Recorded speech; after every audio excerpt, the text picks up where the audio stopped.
Pause video ini sejenak. Coba lihat, kalimat mana yang benar.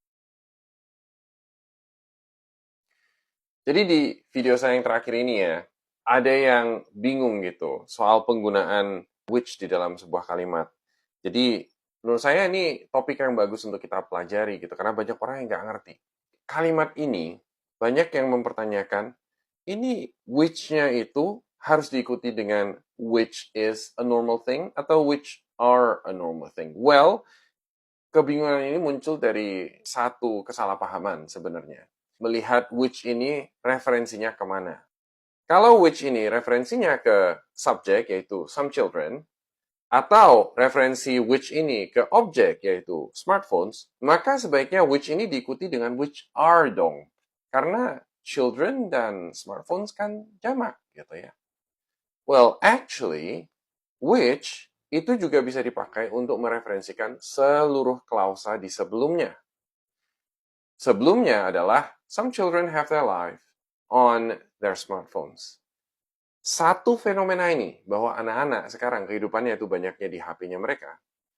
That one phenomenon, seluruh kalimat ini, itu yang kita referensikan.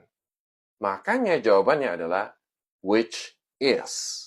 Jadi dia mereferensikan ke seluruh klausa sebelumnya sebagai one idea. Dan ini sering terjadi di dalam bahasa Inggris. Ini disebut sentential relative clause. Saya bisa kasih contoh lain untuk itu. Misalnya this one. She didn't study for the test, which surprised her teacher. Nah, di sini, what surprised her teacher? Did she surprise her teacher? Or did the test surprise the teacher? It's neither. Bukan keduanya. She didn't study for the test. Itu yang mengagetkan. Which is surprising for the teacher. Karena nilainya tetap bagus, misalnya. So, in that situation, which kita pakai, again, to refer to the whole clause that came before. Nah, kemudian diskusinya berlanjut, apa kita pakai that aja ya? Oke. Jadi memang kita harus memperjelas beda antara which dan that. Jadi kata which dan that itu sebenarnya artinya mirip ya.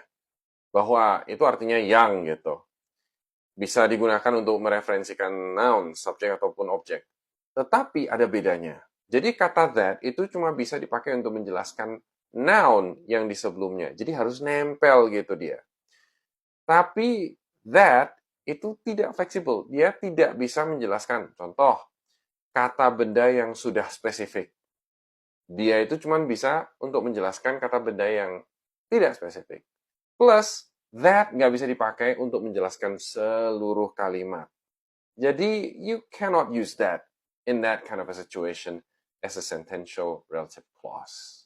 Nah, sentential relative clauses itu sebenarnya sangat berguna banget khususnya untuk academic writing task 1. Saya sering banget minta student pakai struktur seperti ini dalam task 1 process descriptions. Contoh ya, the ingredients go into the big mixer, full stop, as a result of this, comma, we get thoroughly mixed dough.